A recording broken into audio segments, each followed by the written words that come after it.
Dream Team, it's your boy Neal back with another reaction video, guys. Here we are with life in the UK versus Australia, pros and cons. Which country is better to live in?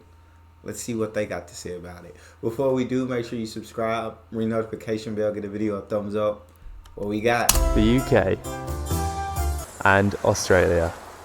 Of course, there are some obvious differences between the two. You've got the weather and the sheer size difference of the countries. But we want to go through some differences that you might experience in your day-to-day life if you're moving from the UK to Australia. Probably one of the main reasons why people migrate to Australia is because of the job opportunities. Yeah, with lower tax and generally high paying jobs, whether you're a backpacker or not, you're usually going to end up with more money in your pocket working in Australia. We're not going to go into the specifics of tax as it can get pretty complicated and we're by no means a professional. Definitely not. But back in the UK, we were seeing it was around a third of our wages was going towards tax, whereas here in Australia it's more around 20%. And as a backpacker, it's quite likely you're going to end up in the hospitality industry at some point.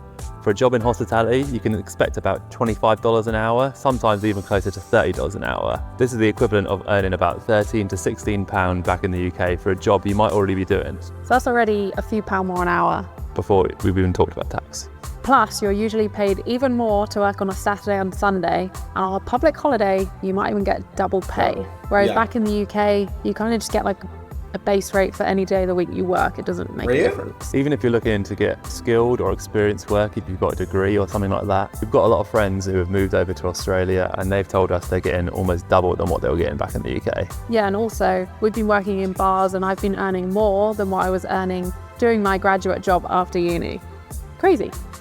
That is just insane. A little side note before we move on. The cost of living in Australia can be higher than the UK, especially if you're living in Sydney or Melbourne, but we've always found that we've ended up with more money in our pockets since moving over here. Yeah, we've definitely been able to save more. The next thing we want to talk about... That's what I've seen from people who I feel like moved over to the UK or moved over from the US to the UK, where they say things might be more expensive, like cost of living being higher, but you're getting paid much more. So it's like, you at the end of the day, you end up with more money in your pocket, which at the end of the day is all that really matters, if we're being honest. How much money? She said $25 to $30 an hour for hospitality, which she said I think ends up being like 16 or so in pounds. Don't know how much in dollars, but it's still a lot of money to be paid for being in the hospitality industry. Absolutely beautiful. Her working in the bar in Australia is making more money than her graduate job in the UK. Australia just knows how to pay. You get a job over there, you're good. You're Gucci. That's awesome. All right, let's see what else they got to talk about. In our pockets since moving over here. Yeah, we've definitely been able to save more. The next thing we want to talk about is Australia feels like a very outdoorsy kind of country compared to the UK. Let us explain. So obviously, you know, Australia is a massive country, but 85% of Australians live within 50 kilometres of the coast, and we feel it has a big impact on people living a more outdoorsy, beachy lifestyle. Yeah, I remember the first time we wanted to get up to sunrise at Bondi Beach. We thought we were doing this big, like crazy experience. Then we got there, honestly, there's about 100 people, hundreds of people, all on the beach. They were out for walks, doing yoga, having coffee with friends, surfing, and everyone's just out and about. Yeah, we thought we were going to be the only ones there, but no. That's just how people live their lives here. It's just... nice. Obviously, the weather is a lot better in Australia than the UK, but people are more inclined to go out camping and do all these kind of like outdoor activities. And if you really wanted to, even when the seasons change and it gets to winter, you could just move to a different state around Australia and you could chase the sun the whole year round. That's lit. Obviously, there are some exceptions in the UK, like people that live maybe in the Lake District or Cornwall. They're definitely more outdoorsy than like a town that we're from. Also, we noticed that in Australia, they've always got these like free outdoor electric barbecues in parks and beaches, and that just obviously promotes like people to come outside and meet with friends and family and just have a good time.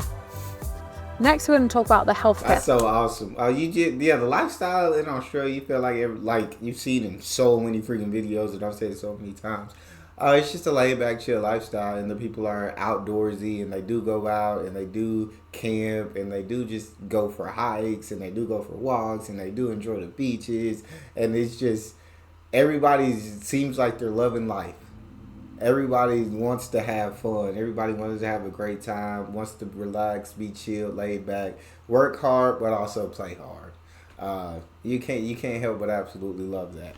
Friends and family, and just have a good time. Next, we're going to talk about the healthcare systems. Now, don't get me wrong, I think both healthcare systems are amazing. We've got the NHS in the UK and Medicare in Australia. And I'm sure some Australians would say that the healthcare system here isn't perfect, but we're just talking from our experiences, and we feel that the healthcare system in Australia is a bit better than the UK. Yeah, definitely. Just from our experience, as we said, we would have to wait 3 weeks plus to get a GP appointment back home, which, is nothing against the doctors. They're amazing, but there's just not enough staff. Whereas here, we've managed to get a doctor's appointment the same day, or if not, the next day. It's been amazing. And we also had friends talk to us about hospital appointments or needing to go to A&E, and they've always been seen like really quickly, really efficiently. Yeah, very, very good. But the only thing is, in the UK, all ambulances are free, whatever you need. Whereas here, no, they're not free. Luckily, we haven't had to experience it, but if you do have to call an ambulance, it can cost around $1,000. Which is crazy. Yeah, a lot of people take... Why did I think they were free in Australia? They're not. Is that just because I know they moved? Are they considered citizens now and get the same? I thought they were free in Australia. $1,000 ain't no joke. I know it's like $2,500 over here, I think, in the US. $2,000, $2,500, somewhere around there. But still, $1,000 to ride in the ambulance that you driving to the hospital. Take out ambulance insurance to cover them for that, but If you don't know about that, then Ambulance quick, insurance. are you thinking of moving to Australia, or you just like to see some more Australia content? Then why don't you go down under this video and click subscribe. wow. Next, we're going to talk about travel, and both domestic and international travel are very different between the two countries. Yeah, when we're talking about the UK, I'd say it's very well connected, both internationally and domestically. You can pretty much get a train anywhere around the country, but they are so expensive. Yeah, like a train Really? from London to Manchester, which is pretty much across England. It's going to cost you like £50 or something like that. Whereas we got a train from Sydney 2 hours outside of the city, and it cost us $5. That's actually like Oh my less God. than £3. So we just thought, why are trains so expensive in the UK? Yeah, it's not fair. But when it comes to public transport, the UK definitely wins. The London Underground, in my opinion, is the best. You can pretty much get anywhere around London. Guarantee there'll be a tube station or a bus station that will get you there.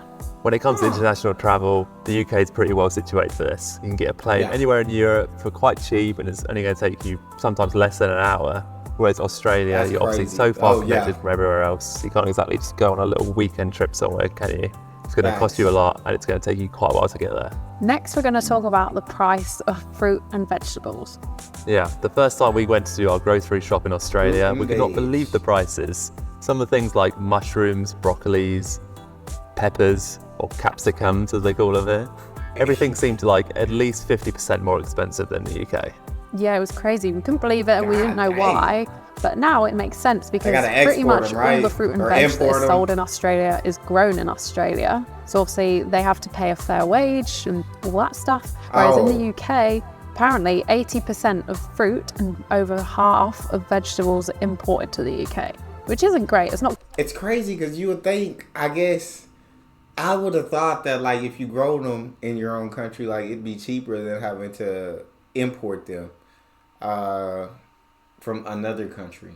I don't know why I think that, but I guess Australia does pay great wages. So I guess for the people that's growing them, they got to get paid a great wage, and so I guess that would make them cost a little bit extra. I just assumed, and I guess that was naive and dumb of me, that if you grew them in your country, it was cheaper than having them imported in. good for the environment, but I think that's why it's so much cheaper, because they must import them from cheap countries. Yeah, and if something I goes guess out that of makes season, sense. then they just find it somewhere else cheaper in the world. Yeah. Whereas Australia, it's just all very seasonal. So like, for example, broccoli, if that's not in season, you could be paying 2, 3, even more times Yeah. price. Sometimes it's over $10 a kilogram for broccoli. God Not a minute, it's in dang. season. Go buy some broccoli. Go buy Oh. some broccoli. That was weird. So the only I thing love is, that. it does make it quite hard to eat both healthy and on a budget, Speaking about being healthy or not healthy. or not healthy, the next thing we're going to talk about is chocolate.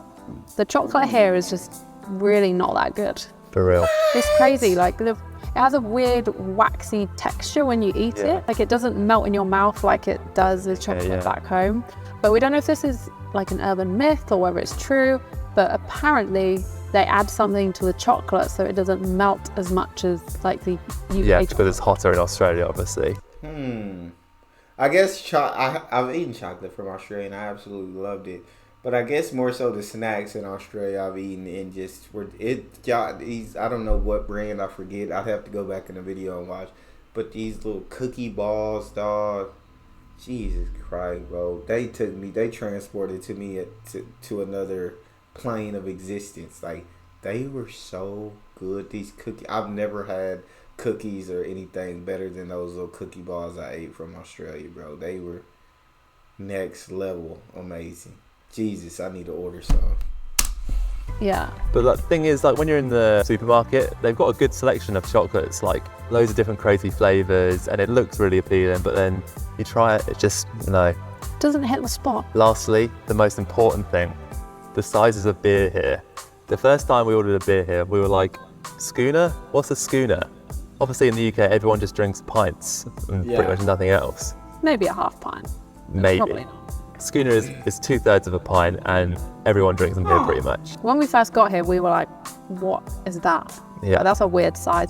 But now We're converted. we're converted. Schooner is the perfect amount of beer, I think. Well, that's it. That's all we've got. These were just a few of the differences that we thought of between the UK and Australia.